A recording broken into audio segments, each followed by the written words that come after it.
ঢাকার বাংলাদেশ চলচ্চিত্র উন্নয়ন কর্পোরেশন বিএফডিসিতে ঘটেছে চাঞ্চল্যকর এক ঘটনা। শনিবার বিকেলে এক যুবক চাপাতি হাতে ঢুকে পড়ে শুটিং স্পট জুড়ে তাণ্ডব চালায় এবং দেশসেরা চিত্রনায়ক শাকিব খানকে খুঁজতে থাকে। প্রশ্ন উঠেছে নিরাপত্তা নিয়ে।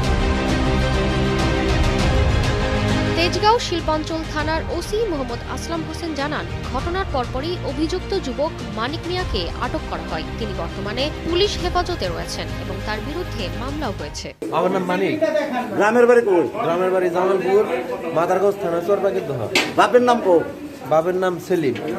কি করো ঢাকায়? ঢাকায় আমি কিছু করি না। আমার ধরে নিদান আমার কাছে আত্মসমর্পণ করো, নাইলে পাগলা হয়েছে আমার থাকা সম্ভব। প্রত্যক্ষদর্শীদের বরাতে জানা গেছে, মানিক মিয়া দাবি করছেন জামালপুর গলুই সিনেমার শুটিং এর সময় তিনি কাজ করেছিলেন এবং এখনো সেই টাকার পাওনা বুঝে পাননি। যদিও কি কাজ করেছিলেন, কত টাকা পাওনা, সেসব বিষয়ে কোনো সুনির্দিষ্ট তথ্য দিতে পারেননি তিনি।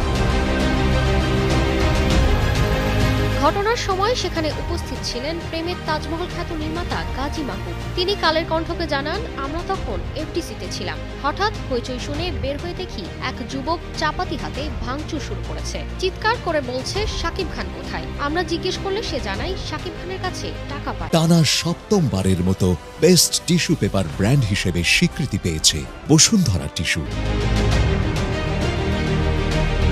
মামলার তদন্ত কর্মকর্তা আব্দুর রাজ্জাক জানিয়েছেন, অভিযুক্ত যুবকের কথাবার্তায় অসংলগ্নতা রয়েছে। তিনি কোনো কথাই ঠিকভাবে বলছেন না, মানসিক ভারসাম্যহীন বলে মনে হচ্ছে। তাই আদালতের মাধ্যমে তাকে কারাগারে পাঠানো হয়েছে। তবে নির্মাতা গাজী মাহবুব বিষয়টি নিয়ে সন্দেহ প্রকাশ করে বলেন, আমি এটাকে নিছক মানসিক ভারসাম্যহীন কারো আচরণ মনে করি না। একজন শীর্ষ নায়কের খোঁজে চাপাতি হাতে ঢুকে পড়া, এটা নিঃসন্দেহে ভয়ঙ্কর ও রহস্যজনক।